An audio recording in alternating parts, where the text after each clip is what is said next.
Hi friends! Thanks for tuning in.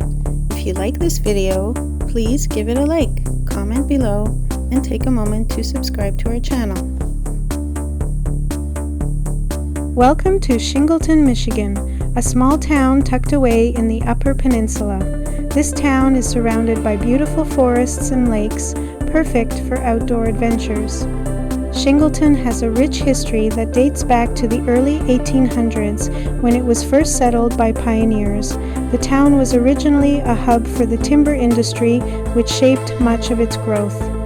The nearby Tahquamenon River adds to the scenic beauty and offers great spots for fishing and boating.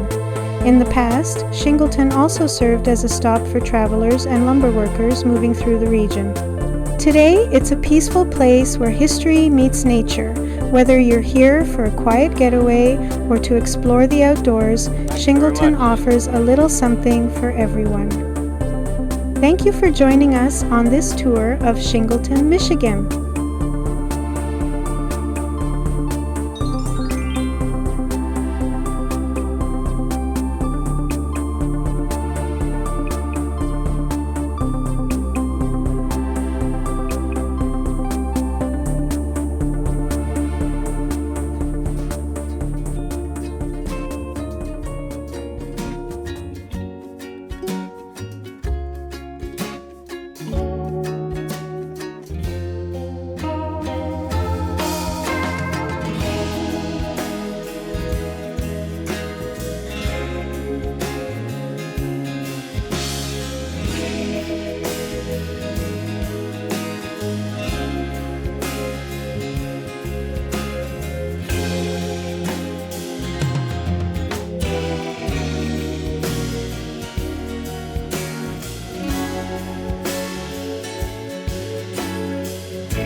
Thanks for watching!